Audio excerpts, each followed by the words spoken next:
दोस्तों शेयर बाज़ार में आके हर कोई अपना पैसा डबल करना चाहता है, उसको ग्रो करना चाहता है। लेकिन शेयर बाज़ार में पैसे ग्रो करने के दो तरीके होते हैं। पहला तो आप लॉन्ग टर्म के लिए इन्वेस्टमेंट करते हैं, दूसरा जो है वो ट्रेडिंग करते हैं। तो इन्वेस्टमेंट और ट्रेडिंग में क्या फ़र्क होता है जानेंगे आज की इसी वीडियो में।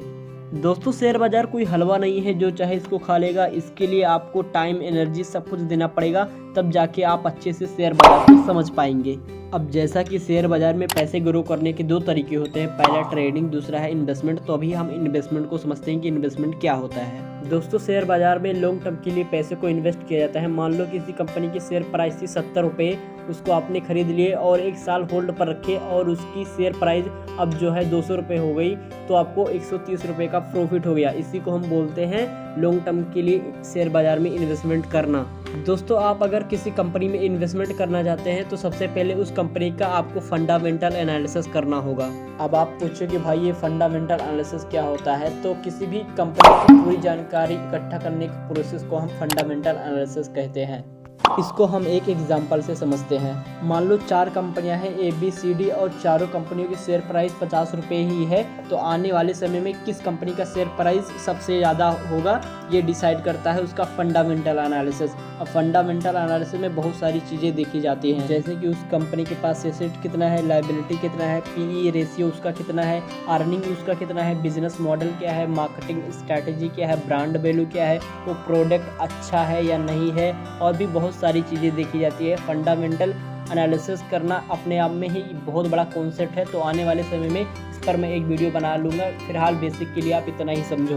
अब बात करते हैं दोस्तों ट्रेडिंग की। तो ट्रेडिंग वही जगह है जहाँ पर लोग अक्सर आके अपने पैसे डुबा देते हैं। ट्रेडिंग को कुछ लोग जुआ भी मानते हैं, लेकिन ऐसा बिल्कुल भी नहीं है। दोस्तों जो चीज़ हम अच्छे तरीके से नहीं जानते वो हमारे लिए जुआ ही होता है। मान लो अगर एयरप्लेन को हमें दे दिया जाए और हम अच्छे पायलट नहीं हैं, फिर हम तो एरोप्लेन को नहीं उड़ा पाएंगे ना, तो वो हमारे लिए जुआ ही तो हुआ।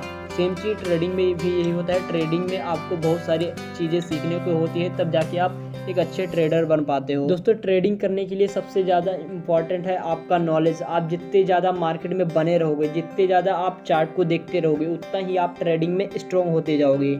अगर ट्रेडिंग को हम सीख जाते हैं तो अपनी ज़िंदगी को हम आसान बना सकते हैं और बहुत सारे पैसे कमा सकते हैं। ट्रेडिंग में दोस्तों हम कुछ समय के लिए शेयर्स खरीदते हैं, उसके बाद फिर बेच देते हैं, लगभग 3 दिन के अंदर, 4 दिन के अंदर, 1 दिन के अंदर, 2 दिन के अंदर, 1 हफ्ते के अंदर और 1 महीने के अंदर। ट्रेडिंग कई प्रकार का होता है, जैसे कि swing trading, future trading, option trading, intraday trading. तो इसके लिए आपको सीखना पड़ेगा ट्रेडिंग, तभी आप जाके अच्छे से कर पाओगे। दोस्तों ट्रेडिंग को हम बहुत ही कम अमाउंट में शुरू कर सकते हैं। अगर आप बिगिनर हो तो आपके लिए 5 से 10 हज़ार अमाउंट बहुत है। दोस्तों ट्रेडिंग में आपको टेक्निकल चीज़ें सीखनी होती है, जिसको हम आसान लैंग्वेज में टेक्निकल एनालिसिस करते हैं, जैसे कि money management, risk management, chart को पढ़ना, चार्ट को एनालाइज करना, कैंडल पैटर्न को जानना, इंडिकेटर्स को जानना, तब जाके आप अच्छे खासे ट्रेडर बनते हो। ट्रेडिंग में मोस्ट इम्पॉर्टेंट है ह्यूमन साइकोलॉजी। शेयर बाज़ार में ह्यूमन साइकोलॉजी किस तरह काम करता है, अगर आप इसको सीख जाते हो तो आपको काफ़ी आसानी होगी। और ट्रेडिंग के कुछ फिजियोलॉजी भी होते हैं, उसको भी सीखना पड़ता है। ट्रेडिंग में अक्सर लोग पैसा डुबा देते हैं। इसके पीछे का रीज़न ये है कि लोग लर्निंग पर फोकस नहीं करते। लेकिन याद रखिए दोस्तों, ट्रेडिंग आपको आबाद भी कर सकता है और बर्बाद भी कर सकता है, तो सोच समझ के डिसीजन लीजिएगा। अगर आप बिगिनर हो तो सबसे पहले ट्रेडिंग को सीखो, फिर जाके शेयर मार्केट में ट्रेड करो। अगर आप बिगिनर हो तो सबसे पहले आप इन्वेस्टमेंट करो, ना कि ट्रेडिंग करो। इससे आपका जो नॉलेज है वो ज़्यादा इम्प्रूव होगा, आप बाज़ार को अच्छे से समझ पाओगे। दोस्तों यह वीडियो सिर्फ एजुकेशनल पर्पस के लिए था। आप इन्वेस्टमेंट करें या ट्रेडिंग, ये अपने रिस्क पर करें। वैसे दोस्तों यह वीडियो आपको कैसे लगा आप कमेंट सेक्शन में ज़रूर बताना।